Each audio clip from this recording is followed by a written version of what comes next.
Hello and welcome to another episode of Earth911 Sustainability in Your Ear. I'm Mitch Ratcliffe and we're back with another innovator interview. Today we're going to be talking with Kate Gaertner. She's the author of Planting a Seed, 3 Simple Steps to Sustainable Living. Kate's also a corporate sustainability expert who's been advising companies for several decades about how to communicate and make sustainable changes.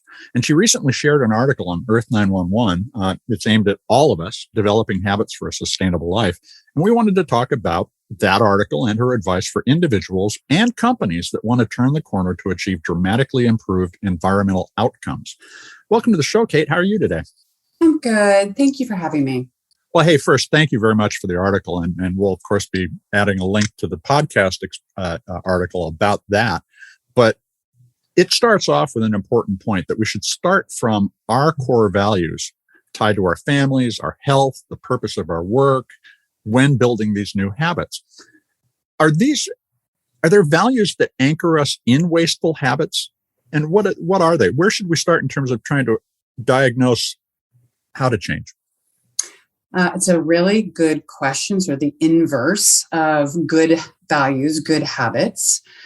Yes, of course, we have values around wasteful habits, and I think we might not even know that they are wasteful, and they're around convenience or this desire for immediacy. Right? Mm-hmm. It's I have a really good example, but it's the single use of everything, disposable items that we use, the throwaway culture and mentality.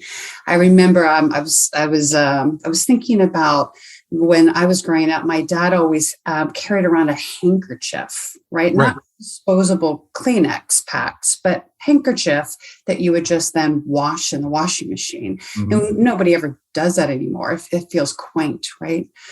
These other values that we sort of have internalized is this norm of instant gratification. That came really about with the growth of Amazon of everything and Prime, right? And also social media. We need to have it immediately, right now, tomorrow, or even today or tonight. Right. And that is the norm that's being picked up by corporations, right? That they see Amazon as best in class, getting product to consumers immediately.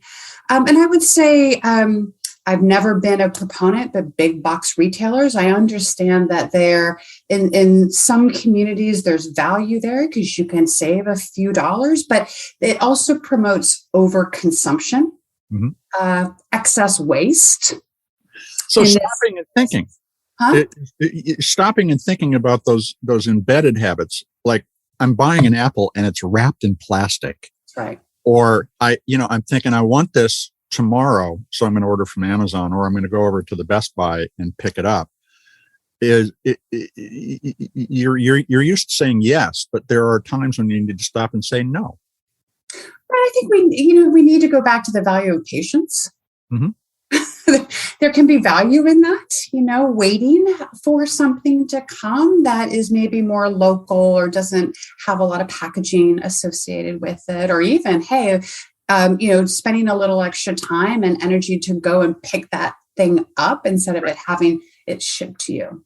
So, within an organization, a company or government, there are bound to be a variety of values. And how do you help teams come to a shared set of values they can act on as a group when you're working with organizations? Oh gosh, that is a really good question. So I execute what's called stakeholder engagement workshops around sustainability.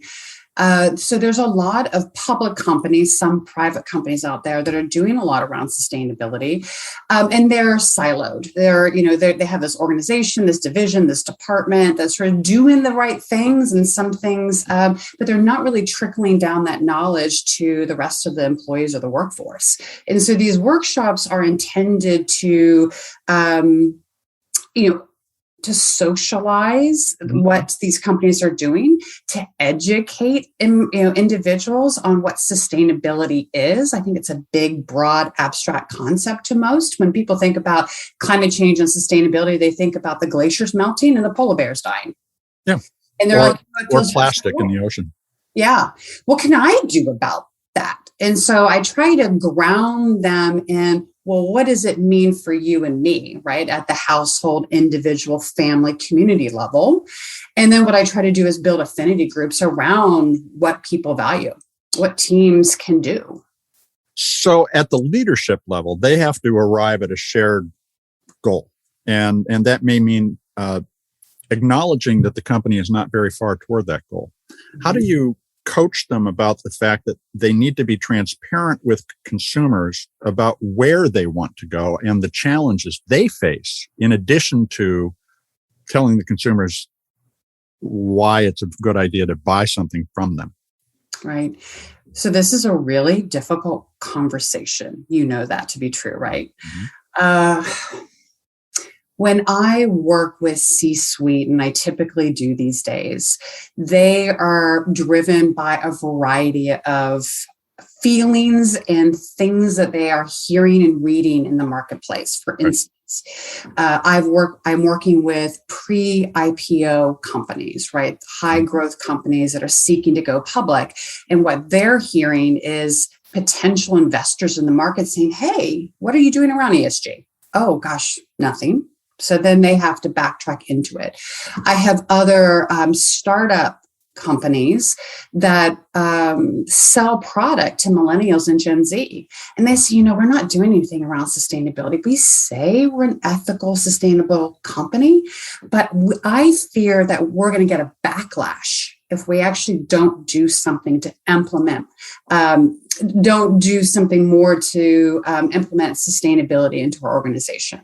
And so they're getting these outside influences of concerns, but they don't have a sort of a holistic view of why this is important and what they should do around that. So education, in short, to answer your question, I educate them on why this is important and needed and the value that can come from deeply embedding sustainability into the operations of a company. I'll give you another example. I was working with a kombucha company, and after I did their carbon inventory, so I calculated their carbon emissions footprint for them. And of course, there's always insights that come out of that. And one of the big ones was, you were putting your kombucha yeast drink into glass bottles. Right. And they were like, well, we're working to, and one of the circularity measures that companies can do is, and what I said is, you can dematerialize that. So you can try to make that glass less heavy and also put some PCR, post-consumer recycling content. And to their credit, they were doing that. But when we looked at, virgin glass and recycled glass versus virgin aluminum, and particularly recycled aluminum, it was a clear advantage to them. And from a carbon emission standpoint, from a reduction standpoint, it was better for them to move to recycled aluminum, to put their kombucha drink in aluminum. And they said, oh, we've already tried that. Our consumers didn't like it.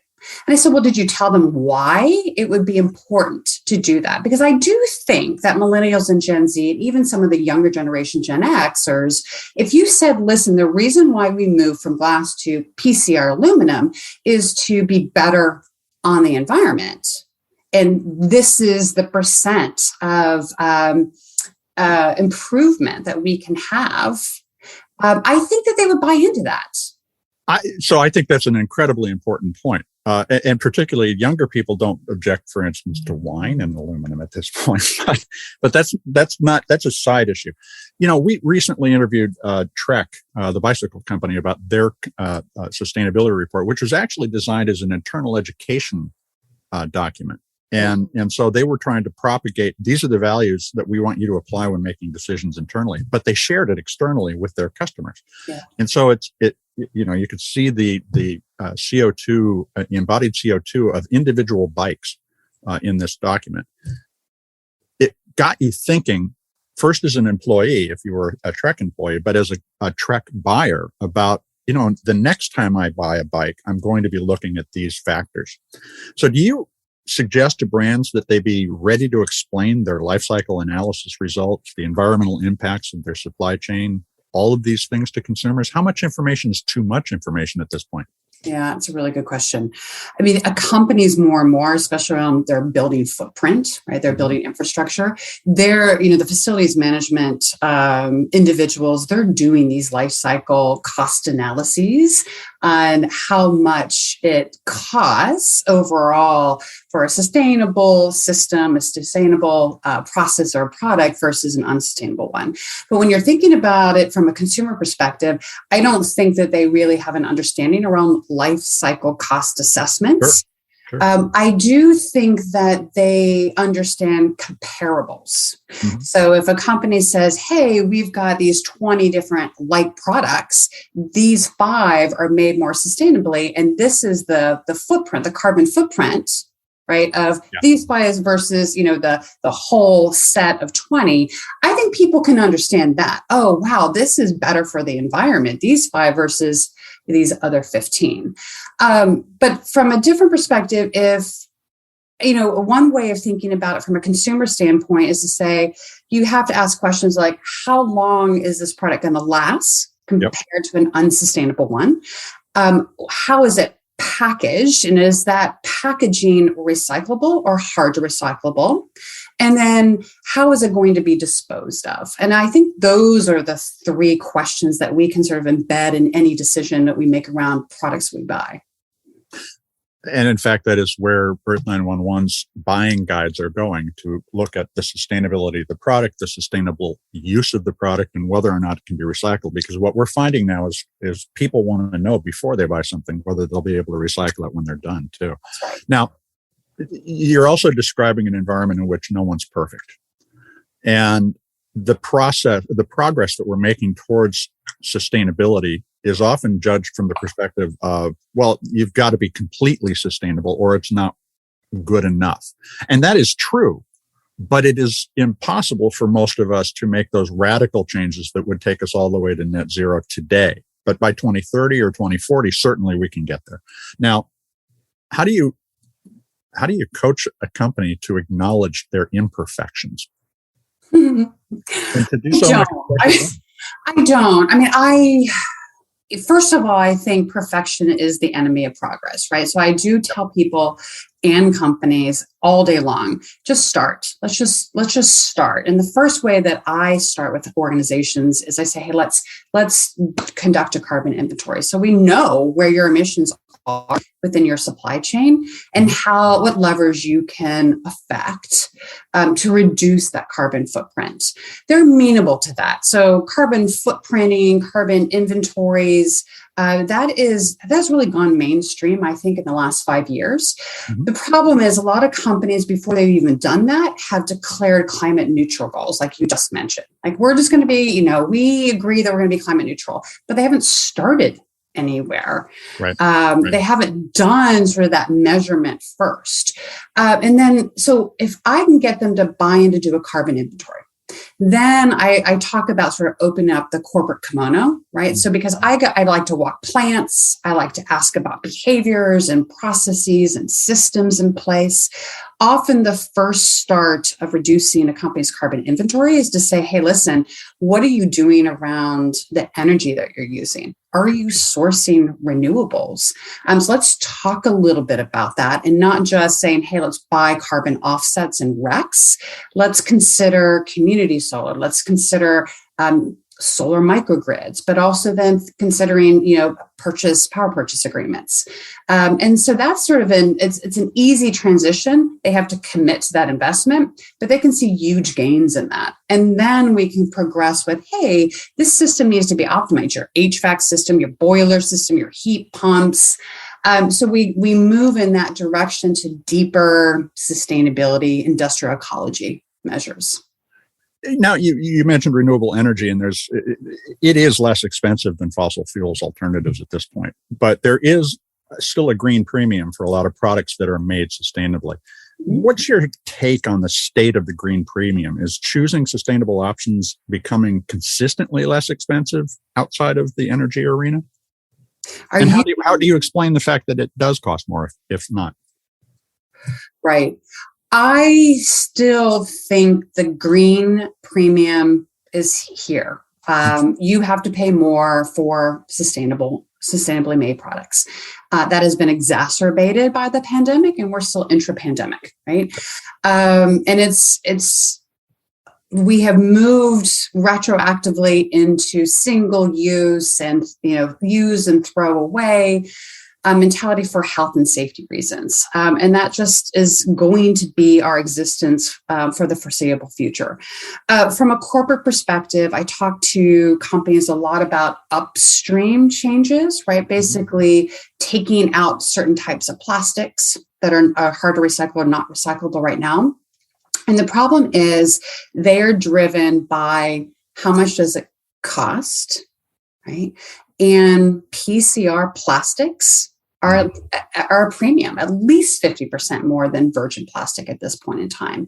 So we have to somehow either subsidize recycled content into the supply chain, stop subsidizing fossil fuels, right? Yep. And petroleum and gas, to incent corporations to consider using PCR content. We also have to develop a reverse logistics industry in these types of materials, right? Yep. We only really recycle plastic 1 and 2, but the growth in plastics is really in these thermoplastics, these multi-polymers, right? The basically plastic number 7. Everything invented after the numbering system.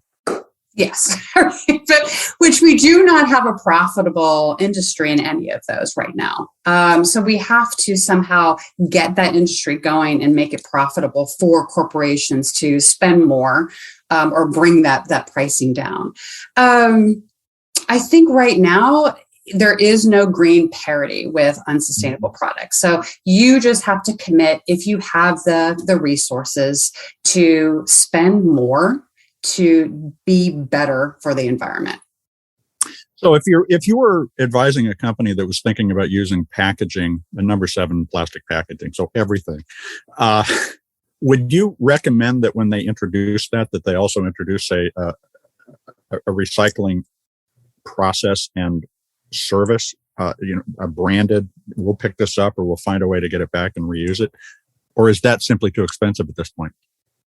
So I had a beauty company come to me and ask for us to do that for them. Say, hey, listen, we're really interested in this. We, millennials buy our products. So we would like to implement a post-consumer recycling program where they can drop off their products after they've used their lipstick or their makeup, eyeshadow kits, and we'll recycle that for them. And I said, you can do that. And I can put that financial business case in front of you.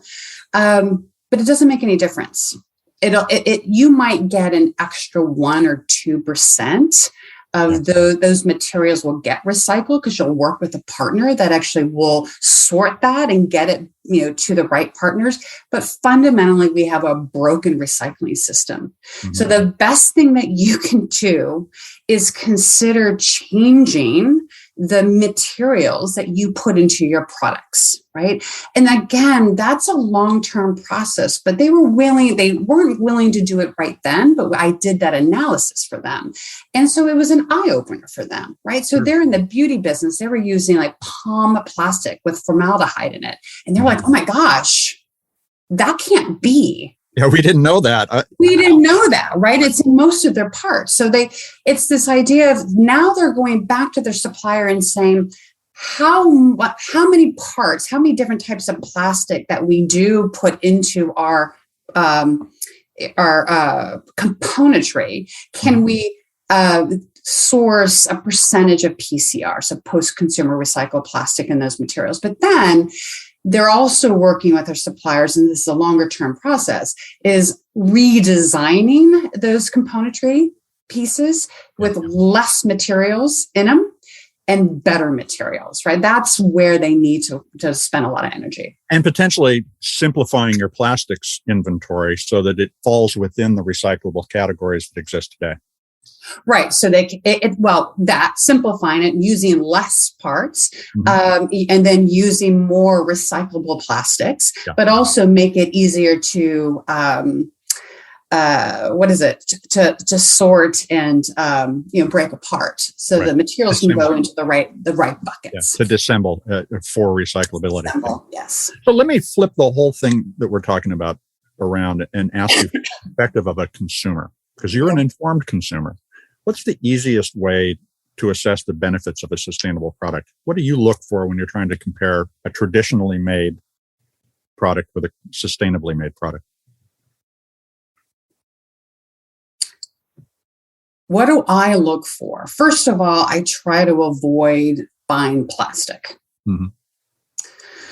Second of all, I like to commit to companies and brands that are making product where they own it after I'm done using it. Right? So they accept stewardship of the material. Right. Extended producer responsibility of their products. We don't have much of that in the United States, but it's increasing. So you see that in the electronics, the IT industry. You're starting to see that with washers and dryers and hard durables. But you're also seeing it with apparel, right? So you're seeing Eileen Fisher do it, and Patagonia and REI, where they're saying, listen, if you're done with it, you can ship it back to us, or you can drop it off in a retail, and we'll figure out what to do with it in the best way possible, right? So I ensure I do that. And then, of course, with the pandemic, there's been this huge exponential rise of digital marketplaces and zero waste retailers. And so this is going to become a big, big thing. The one that I use locally here, they're called Good Intent, right? And so everything that they sell is highly curated on their marketplace with very little to no packaging. And we need to move in that direction. We need to say no to this excess of packaging. So now that the climate crisis is clearly here, and we've got the UN saying that it's code red for humanity, that we need to act now, how would you encourage companies and consumers to start a dialogue? And that has to go beyond, I'm going to write a note and say, I don't like your products anymore because they're not sustainable. What do we do as consumers to engage companies in working with us to reach the values we were talking about at the beginning of the conversation?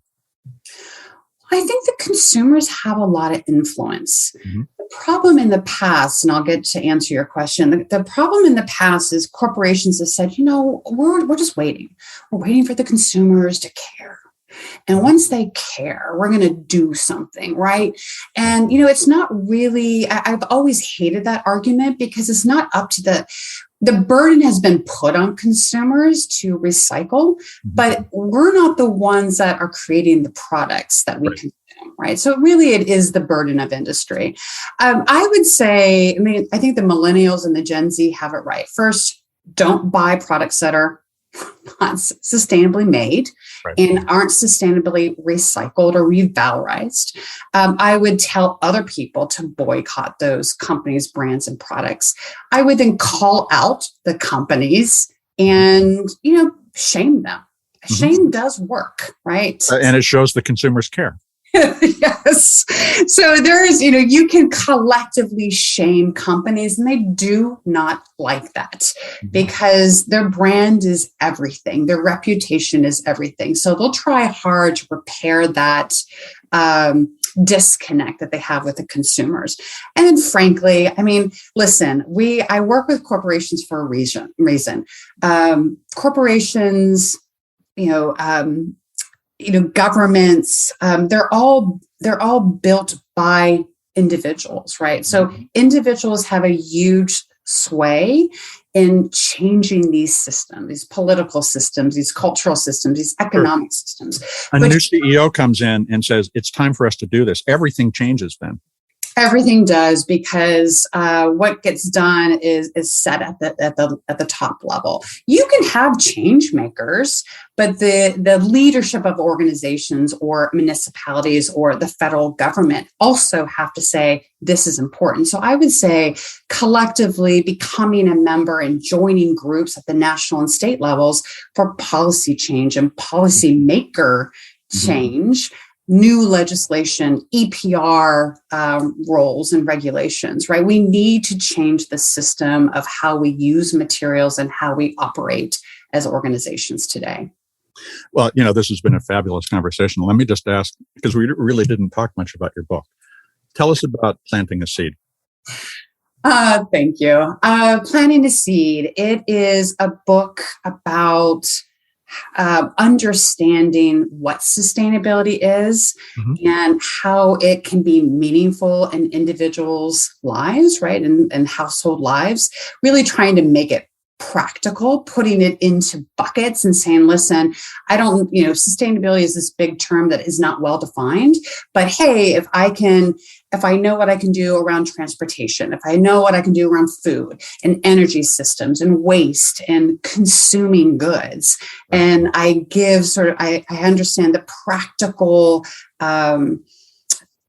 behaviors that I can implement to make change that are better for the environment, then that's a long way towards the goal of climate change mitigation, right?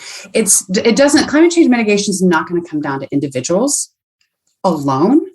Right. We have to work at all levels of systems, but it's important that we take personal responsibility.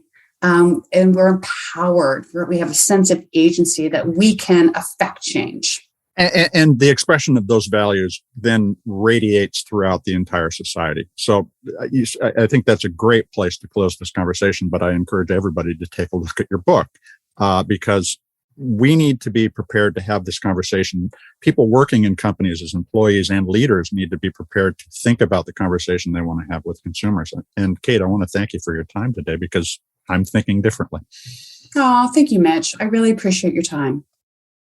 We've been talking with Kate Gaertner. She's the author of Planting a Seed, 3 Simple Steps to Sustainable Living. Look for the link in the article that accompanies this podcast. She also recently released an article on Earth911, Developing Habits for a Sustainable Life. Check it out. We hope that's a starting point for you thinking about the values we discussed. And folks, sustainable values is where we are trying to go. So please share this podcast and others from Earth911 to get your friends and family thinking about what we all need to do together to begin to repair the environment that we have done so much damage to. This is Earth911 Sustainability in Your Ear. I'm Mitch Ratcliffe. We'll be back with another interview soon. In the meantime, folks, take care of yourself, take care of one another, and let us all take care of this beautiful planet of ours. Have a green day.